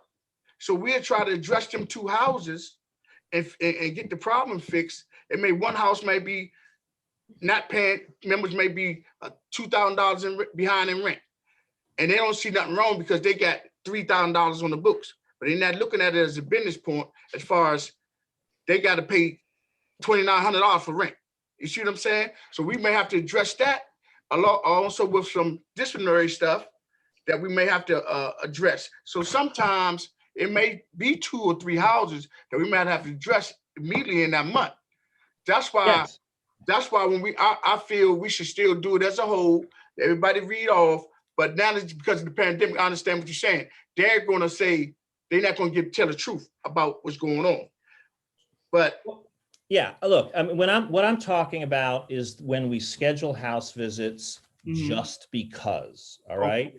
Yeah. If a housing service committee already has already identified that there are 2, maybe there's 3 houses in their chapter that are really struggling, are breaking their charter or something like that, then all 3 of those need attention. But that's not, then that's a focused scheduled visit. And again, even in that case, it should be the entire committee that goes to solve that problem and get into the solution, or at the bare minimum, a team A or a team B. But I really would recommend the whole committee for a while. A lot of chapters started out doing the whole committee, and once they realized they had a fair amount of committee members, you know, housing service committee reps kind of knew what they were doing, then they broke into a team A and a team B. And sometimes what they'll do with that is the housing service committee chair will head up team A, and the chapter vice chair will head up team B. And so they've got a chapter officer on each of those committees. But I'm glad you mentioned the pandemic, because I think a good point to make with this is that you guys have an opportunity now to do a lot more with a lot less cost in time and effort. It's so much easier. And I realize what you're saying, James, is true, that like when you're sitting in on a houses meeting via Zoom, there's stuff you're going to miss. You're not going to get to walk the house. And, you know, there's stuff that you might not be able to keep as close an eye on or monitor, but you can learn a lot just sitting in on a Zoom meeting and seeing how the reports go and how the house comports its business and what decisions they make. And right now we can do that from the comfort of our own living room. Like, it's so easy. So like, let's use this time, which I hope comes to an end soon. But it's not going to come to an end anytime in the next 4 or 5 months. We've got at least 4 or 5 more months, if not 6 or 7 months or 8 months, where we're probably going to be doing this stuff remotely for the most part, if not exclusively. And that is a time where I think you could try to maybe increase the level of activity of the Housing Service Committee a little, because it's just so easy to go do a house visit. Plus, like, we really do want, one of the things we've been talking about since the beginning of this is that there is a huge silver lining of all this craziness of the pandemic for Oxford House, which is that we have really kind of forced the houses to recognize the value of using some of this technology. So let's keep making them use it. And, you know, so that they continue to stay comfortable, like doing Zoom and having, like, you know, the committee members join, or having an outreach worker join, or doing interviews by remote video. You know, we're going to be able, once the pandemic is over, to take some of this technology and continue to use it to make Oxford House stronger. But, you know, in the meantime, you probably could do more than you would otherwise, because once we get back to the real world, where in order to go visit a house, you got to get 8 people together to drive over there and sit in the living room, you're not going to be able to do as much as frequently. Right. Now, one more thing. We had in the past to find out if a house is doing good or bad, we would do audit on their books, right? And that's how we caught a lot of things. I would, me and Clara would get some, I would get some books, you know, get the houses books, or I would get them, me and the housing rep would get them, and I would ask Clara to come over and help. And she have helped us to do stuff like when we didn't understand, we were trying to get a true understanding. And she came over, and like 2 houses was way off. We had to get them house, so we had to go in. So that was I thought that was a good idea. We didn't do, maybe each month we would take and do 2 houses, check their books, do audit on their books, 2 or 3 houses, we do audit on their books. And then we give it back to them. You know, it wasn't really hard to do. And it worked out. That's how we found out a lot of houses was in jeopardy of being sick and trouble houses. And I think you're right, you can catch things. I would also caution a housing service committee from acting like a body that is intervening and taking control. I don't even like it when outreach workers have to walk out of an Oxford house with that house's books and records. Like, I don't like that. That is the opposite message of what we're trying to send, which is, hey guys, you're in charge of this. You're responsible for this. There are times where it's necessary, but I would not as a committee get in the habit of doing that on, you know, a routine basis. And keep in mind too, some of the reporting and checks and balances of this whole bigger system, they happen through the chapter meeting, right? They're not, it's not, you just, the Housing Service Committee isn't all there is, right? There's a chapter meeting that the houses have to show up to and give a financial report and show their bank statement and give a monthly house report and say what's been going on. And if you pay close attention to that stuff in the chapter meeting, you can spot things. And that's not even the auspices of the Housing Service Committee and the Housing Service Committee chair, which one point I want to make about that, and then let's do some drawings because it's been an hour and a half and I want people to be able to leave if they don't want to hang around for more Q&A, although we can, stay and at outreach and Tim and Sid and all can stay. Chapter chairs. The whole thing I was talking about today, chapter chair has nothing to do with it, okay? The chapter chair is not supposed to be an at-large troubleshooter of houses. That is not their role. Their role is to run a chapter meeting and represent that chapter at the state association or the regional association, and to make sure that the other 4 chapter officers are all doing their job. And maybe to create some unity there. Good chapter chairs will have a meeting before the chapter meeting of the 5 officers and say, hey guys, here's some important stuff. But they are not supposed to be troubleshooters. They are not supposed to be out intervening in houses. That's a Housing Service Committee chairperson and his committee's job. And that chapter chair shouldn't really be on that committee because, everybody's got a role to play here, and we should make clear that there are different roles for everybody to play. And so I just want to raise that point because sometimes people think, wow, I want to help, I want to be involved, and the best place for me to do that is to be the chapter chair. Feels good, I'm kind of in charge.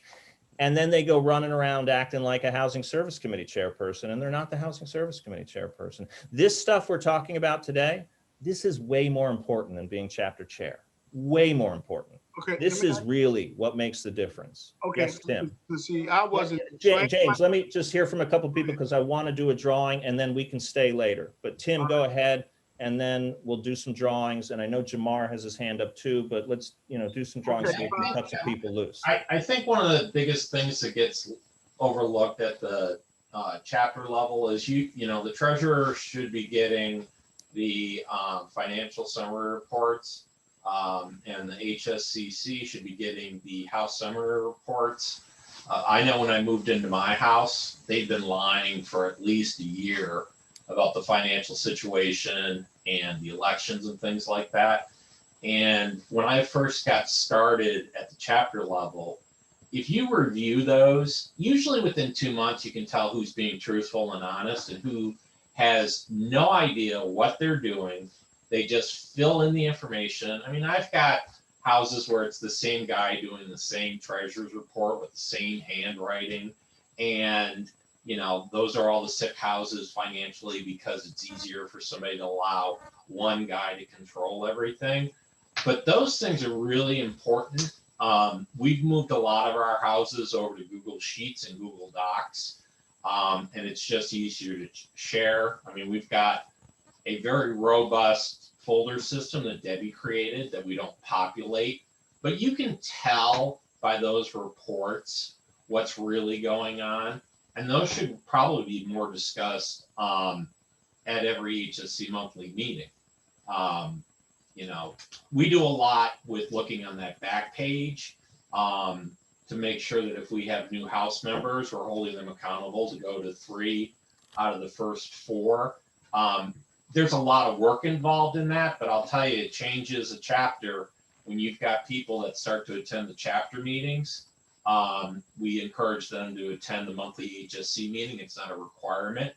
But once they start to get to understand how it's supposed to work, not how their house does things, you'd be amazed how quickly a house can turn around. Because people get frustrated that that's not how this works. And then you ask them to pull out their house rules, and all of a sudden it's like, well, we don't always do this. Well, then those aren't your house rules. I mean, I had a house that has been teetering on financial ruin, and they're sitting there saying, well, we drug test at every house meeting.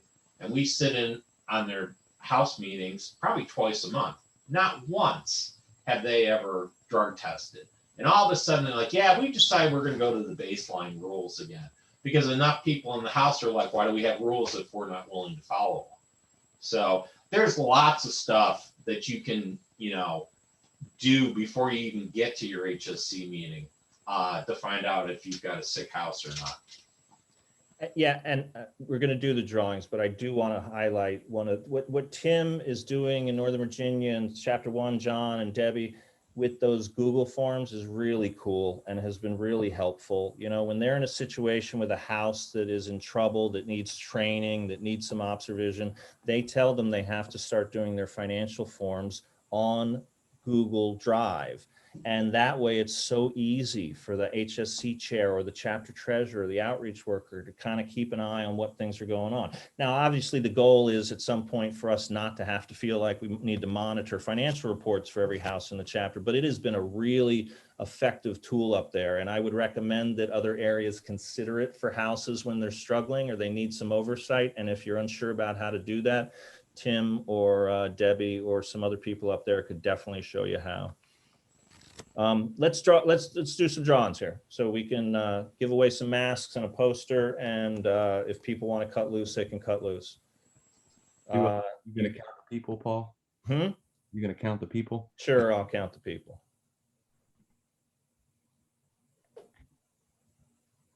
Number 18. 18. All right. 1, 2, 3, 4, 5, 6, 7, 8, 9, 10, 11, 12, 13, 14, 15, 16, 17, 18. Luis from Chapter 1 in DC wins one of the Virginia masks. Great. Thank you very much. We'll get that to you. We'll mail it to you, Luis. Write that down. Let's do another. Let's do a few. Number 4. That's easy. I don't have to count very high. Thank you. 1, 2, 3, 4. Sid Bass. Rigged. Who probably already has one, but now you have 2. Number 17. Maybe he wants the one by Paul Malloy. Maybe he wants the poster. That's the poster. We're getting to that. These are just the masks. 17. So I can cheat. That would be one less than Luis. So that's Lee, Vice Chair, Chapter 3.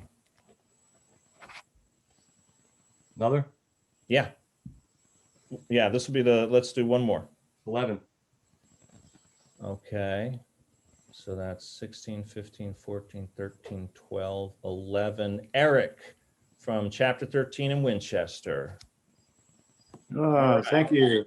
And I think that the poster we're giving away is this year, but if it turns out to be a different year, at the World Convention every year, which we didn't have this year thanks to the pandemic, for the first time in like 23 years, they make a poster for that year's convention. I try to get Paul Malloy, our founder, to sign a few of them, and then we give them away in, that is the one right there. You're showing it, aren't you? That's the one. It's from 2009. It's got Paul's signature on it. It's kind of a cool poster. It's got pictures of houses from around the country and the world. And we will let's give away 3 of those. And we'll figure out a way to get a frame so you can put it up in your house. Let's do 3 drawings for that. All right. So I can give Eric his because I have 4 of them. Eric didn't win one. Eric did win one. What a mask. Those were all masks. Those are the masks. Oh. Yeah. Oh, right on. There you go. But maybe he'll win a poster too. I'll just give him. You can give him one if you want. 19. 19. So, all right, hold on. Who's here from Oxford House? Meg Davis. Skyla, probably. I didn't see her at the beginning, but that's who won it. Is So she that- here? Yeah, she's definitely on. She's on 2 different ones. Well, we'll give her a chance to respond, because if she's Yeah. not going to respond, she loses. Going once. Going twice. Yeah. Nah, I'm sorry. Draw again. 11. Didn't we just do 11? Hold on. let me, actually, I can sort these. So I'll shuffle them and it'll be a new, here, okay. 1, 2, 3, 4, 5, 6, 7, 8, 9, 10, 11. Cornell, DC Chapter 3. Are you on the line? Yes, I'm here. All right, Cornell, you've won a World Convention poster signed by Paul Malloy. All right. Cool. Next one. 25. Last one. Last person. Let me make sure it's the last one. I think there's less than 25. 3, 4, 5, 6. I got 33. Oh. Well, I'm took Yeah, off all the outreach I work. got it, yeah.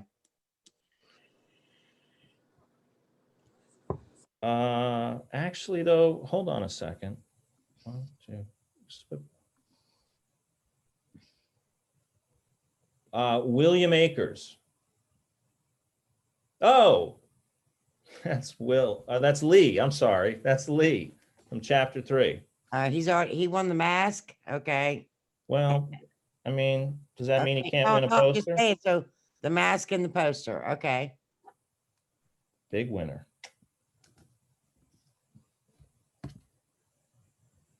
$13. 19,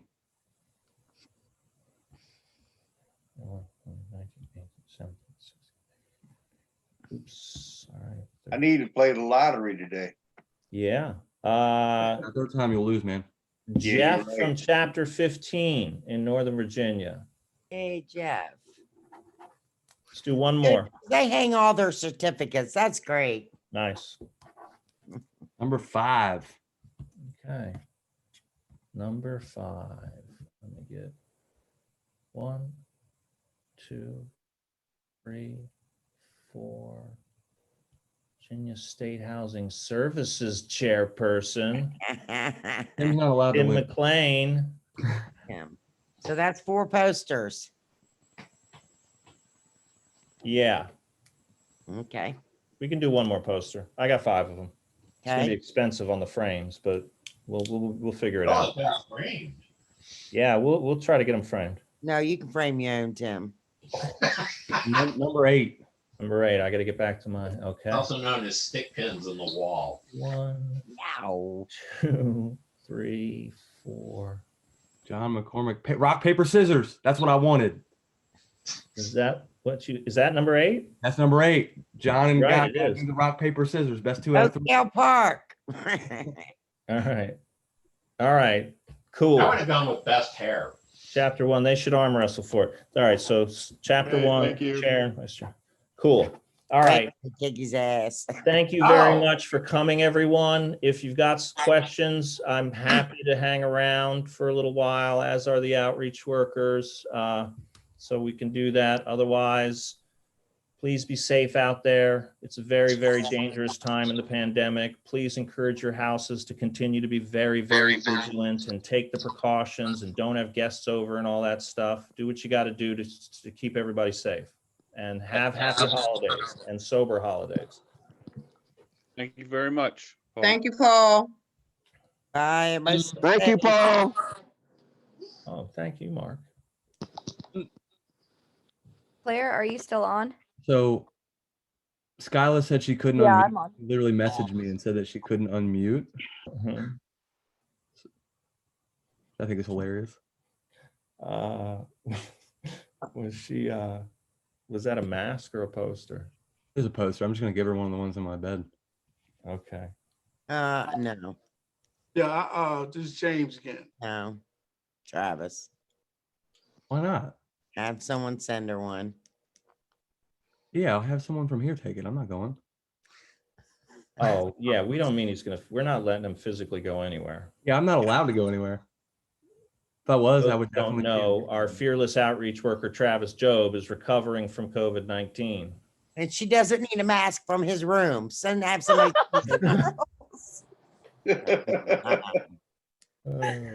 We have some questions in the chat, you guys, from Okay. Michael S. Dunbar. Michael. Oh, so, and I'm sorry if I missed this, but so with our chapter, we started trying to do this with the house visits. and we've dedicated visits to a one for new houses and one for a season house. So we just did our house visits for that. But regarding like the teams and everything right now, considering like it's COVID, we've put out announcements talking about the new housing service structure format. But for now, those visits have been headed by the chapter chair, vice chair, and housing service chair to limit contact and people being uncomfortable with the new rise in cases. Is that a good practice for now until things sort of level out? Or, I mean, what would you say about that? You're talking about physically going over there, right? Yeah. Yes. Yes. Honestly, right now, and I know there are downsides to this. I know that it means some stuff's going to slip through the cracks. I know it means there's going to be some struggling houses that might stay struggling a little longer than we wish they would. But right now, I don't think I'd be sending people from the Housing Service Committee into houses at all. For the remainder of December and January, and maybe even February, I think I would just suspend that and just do our damnedest to Zoom in and FaceTime and check on them every day by phone or whatever, share the forms on Google Drive to look at their financial reports. I don't think I'd be sending anyone into the houses. The outreach. Can I back that up with saying we were going in with gloves and masks and everything like that too, as well? I know. It's so bad right now. I just don't think it's worth the risk. And it's also about leading by example, right? Because if we want everyone in the houses to take this seriously, I think we should also, sort of do the same thing we're asking of them, which is minimize our exposure to other households unless it's 100% necessary. And a house screwing up their books is not life or death. COVID-19 is. So, Mike, well, what's your tech like in all your houses? I mean, obviously they have to have a house computer. Do they have webcams? Do they? Well, yeah, now they have webcams. Yes, that's new. They got some. If you want to talk offline, I'll tell you how we do it in Virginia. Everything can be done through calendar scheduling. Does DC have Gmail accounts? Oh yeah. Okay. Everything can be done through the Google Suites. So I can show you how to do that. What we recommend is every chapter should be paying for a Zoom account, either through the HSCC or the chapter chair that you can send out meeting invites and just do everything remotely. If you need to upgrade your printers and stuff, we can consider that. But yeah, you can do so much right now with Zoom. You can't do a walk through the house necessarily, but you can certainly sit into house meetings and things like that and get a general sense. Especially those houses that do their meetings in 5 minutes. Yeah, you can do everything on Zoom. And you can actually potentially do, I have outreach workers that are looking for new houses, and they have a real estate agent walking through a house by themselves with their camera, showing them everything, right? So who's to say we can't say to a member of that house, hey, we need you to walk the house with us, man. So yeah, inside and out. So just to say, with someone that actually is going through coronavirus, you do not want to put yourself in the risk of actually having it, because I was kind of a dipshit in the very beginning, and then I started wearing a mask, and then I ended up getting it anyways. It has not been a fun 14 days. All right, Jamar and Will have raised their hand. Yes, thank you, Debbie. Hey, everybody. Good training, Paul. Thanks. Jamar, by the way, is one of our outreach workers in Maryland in the county of Calvert County. Calvert County, that's right. So we have 3 houses in Calvert County, working on a 4th one. My question is, just from everyone's experience, how do you encourage members to get involved? Obviously, I heard James say that it's dangerous trying to do things on your own, and I felt, or I would say I know, I was doing a lot on my own because not a lot of people wanted to really get involved. And then had to kind of clean house and start all over again. Got a couple of good guys, and we're looking to form a chapter as we speak. But how do you encourage people to get involved without forcing them to get involved? Well, first of all, once in a blue moon, and Tim, you can answer that. Once in a blue, I mean, some of it you do force them, right? I mean, like if you have, I do think forming a chapter would help.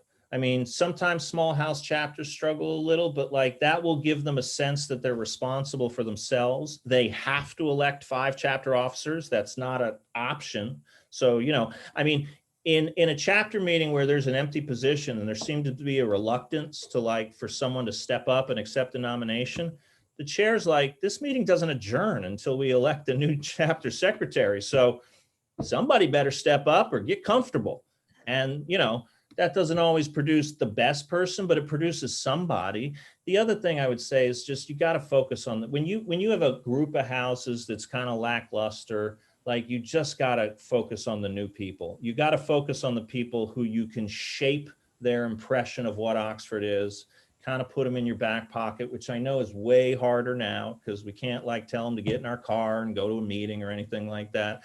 But I definitely think you should focus on the newcomers. And part of the trick is like, make them feel like you really need their help, you know, like make them feel like they're an essential part of the process, you know, and be like, dude, I can't do this without you. Like, I really need your help, buddy. Like, could you please do whatever? Like people, when they, you know, when it's presented to them, like their participation is going to make a difference, they're much more likely to step up. Tim. Yeah, I think it's a lot of times your House members that attend a lot of meetings, chapter-wise in HSC, it's because they want to be there, not because they need to be there. And those are the people that you want to cultivate. And, you know, they're the ones that ask the smart questions and don't think they know everything. And those are the ones, that's why we're really adamant about making sure that we get early involvement when they move in, because it's very easy to lose them within the first 6 months of living in an Oxford house. You know, my house asked our house president to ask for a loan, and he came back and said they laughed at him. And I started to go to every chapter meeting after that. And by September, I was the chapter secretary. You want people that who attend and read and, you know, get involved. And you just have to, you know, somebody will say something and you'll identify that as that's somebody that wants to get involved because they care. It's not the ones that think that they've got all the answers and have decided that they've got a better way for Oxford to run. And, you know, I will also say it takes time. It can take time because, who is that? You know, in like Tim's area, there's been Oxford houses in that area for the last 30 years. So like there's this whole just long standing tradition of Oxford being there and doing their thing. And when you're out in a place where Oxford has never been, it takes a while to, you know, get it sort of built into the, you know, the sense of things. And I think you can help make that happen by trying your best to always expose them to the bigger picture of Oxford. Because a lot of times in areas like that, they have no idea. They're like, holy, there's a state full of these. There's a country full of these. We have a world convention. Like we have Oxford houses in Ghana. And all of a sudden, like the light goes on and they're like, wow, I'm part of something way, way bigger than me. And that's cool. So you can also try to focus on making them aware of all of that too. Will? Yeah, my hand was up a while ago. I was gonna actually, when you were talking about the, you know, going in and doing audits and doing the financials at a chapter level. You know, I as my term for Chapter 2 treasurer is coming up actually this month in January, and what I do, you know, I'm lucky enough to where I get all the reports prior to the chapter meeting, and I go through these reports with them as they're reading them. And if I notice that a chapter's off, I'll say something to them and I'll mention that they have to do an audit. Like, hey, you guys might want to go do it. do an audit because you're a little off. If they don't get it and it comes back the following month, I'll offer to help them. You know, I say, hey, you know, me and such come over, we'll sit down and do an audit with you. And 90% of the time though, it's bad math. And I mean, that's what it is. It's somebody writing 1,000 instead of 100 or 33 instead of 333 or whatever it is. I mean, it's they're simple mistakes most of the times. Yeah. But I mean, let's try to do it first and then coming back and say, hey, you know, it's still a little off. You know, we need to try to do something about that. Right. At Deno Chapter 2, I've been in most of the houses and you know, they catch on pretty quick if you sit there and you help them, you know. We in Chapter 5, we started to do just that this last chapter meeting. We pre-populated our draft meeting minutes with the ending balances from November, and we asked every house when there was a variance. Because most houses think, oh, they're just taking this information down. They never do anything. And for the most part, one house had a very good, valid explanation. And another house was like completely clueless that their ending balance wasn't their beginning balance. It's just like a house level. How can you not have, how did this change? And, you know, it's going there and asking them those questions and going, these aren't frivolous reports that you guys are submitting. We, you know, some of us actually look at them. You know, and I want to say something as far as getting involved too. Like, I mean, I don't know. I helped Deborah open Oceanfront, and then I came in here and opened Triton, and I'm blessed to have the guys that I have in the house now. I mean, these guys are so involved with each other that it's amazing. You know, I got one guy in the house wants to take over my treasurer term. You know, other guys want to come with me to do HSC things or whatever it is. And a lot of it is just, you know, they're seeing what I'm doing, I think. You know, it's about doing it and being happy. And these people are them and they want the same thing. You know, I mean, Paul said it earlier, opening a house, being involved with it and watching the people, the guys or the girls or whoever it, you know, grow and learn this stuff. I mean, it is one of the most amazing feelings ever. You know, when Triton, like I don't hold a house position anymore. It's amazing. You know, just moving from house to house over the past 2 years. I mean, I sit back, I go to work, I work 12 hours a day now. These guys, the decisions they make, the way they talk in their meetings, I mean, it's amazing, you know, and it makes you feel a certain way that I mean, it's very humbling, man. It's really, really good feeling. So. When are you taking vacation to come down here to Radford? Yeah. Hi, my child who I've never met. I need you guys. My outreach worker has me on lockdown. So, you know, it's, you know, waiting for her to buy the bus ticket. How's that? Never met. I'll buy it. I'll buy it. I don't think Go I have see you in ever met any. 2022. No. And he told me to look up from my phone, and I'm like waving at her, like it made my whole week. He's like, period. Hi, I John, know. and John McCormick, you guys have any questions? That's a nice I house. know you do such an awesome job, but I know. I was looking how nice the boards are and how it looks. They have a There. gorgeous house, and they're about to celebrate their 1-year anniversary of being open. that's right. What a rocky road. Just no, we get a lot of support, and you know, we communicate, and it's probably what Paul was talking about as far as the inheritance. I mean, a lot of stuff was set up in the Northern Virginia area, so we have a lot of older houses. We have a lot of people in our chapter who've been in Oxford houses for a long time. So there's a lot of stability. We do have, you know, houses that could use improvement, and they sort of take turns, but I think we know how to deal with them, you know, and the Zoom meetings are really helpful, and the treasurer's report and controller report is the barometer that tells us if a house is healthy or if it's not. The money, it's the finances are going to tell us the health of the house.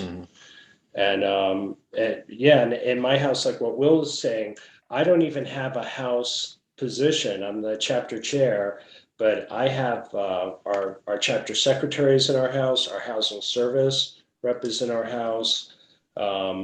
So, you know, it's really great. It's this is the model flagship house of Virginia, I feel, but that's just my opinion.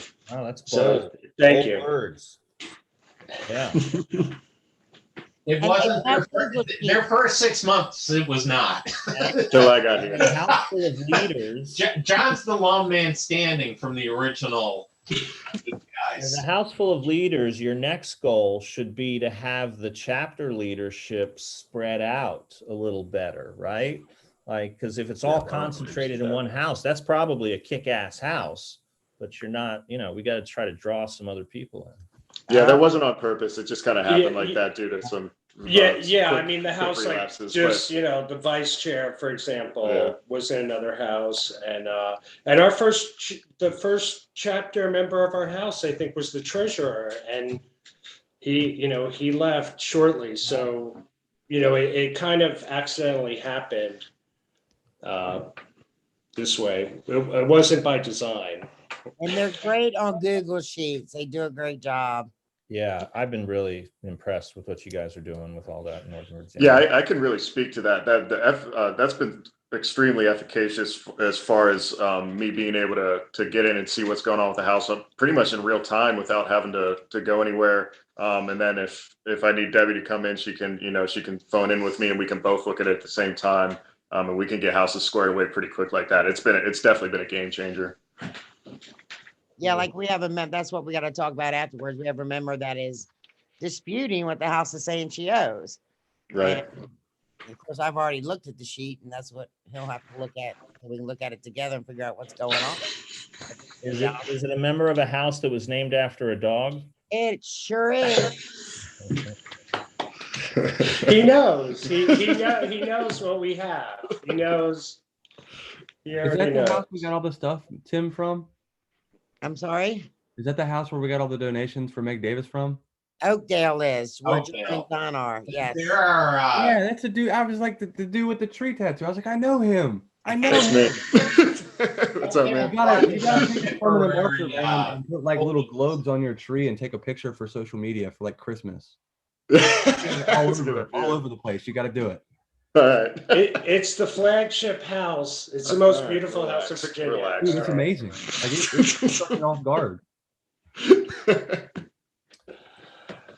right. It is. Well, thank you guys for coming and thank you for hanging around. I really do appreciate that. Thank you. And Thank Tim, you. I'm sorry I kind of totally took over on you, but I was a little worried about how you're feeling, and I also thought we were going to get some Washington State people in here. Yeah, they were like 8 in the morning on a Saturday after. I thought about that this morning when you were like, "Hey, the bunch of outreach workers want to come to this thing," and then this morning I'm like, "It's 8 o'clock." Right. Yeah. So, I mean, I sent them all the stuff. They're like, that's at 8. Oh, it's like, Wow, Annie, we have house members show up for 8 a.m. housing service meeting. yeah. Yeah. House visit. I sent it to Lamar Sunday and morning I did that. Troy this morning, but When I yeah. was a housing service committee chairperson, if a house was in trouble, if they were breaking their charter and their meeting was at like 8 a.m., they changed the time of their meeting. Wow. Yeah. subtle suggestion. Or late. I mean, it also would make me crazy when a house is like, yeah, our meeting is at like 9:45 on like Tuesday. I'm like, not anymore. It's not. Not if we got to come to it. Well, All right. you did good there, boss. Yeah, can I talk to you, Paul, after this about the Winchester debacle with this house? Okay, don't tell everyone there's a debacle. Not a debacle. Challenged. Every problem is just. Maybe we should stop recording. Uzi, you can say it. Yeah. All right. Yes, I can talk to Guard you. this conversation. Jamar, nice to see you. Will.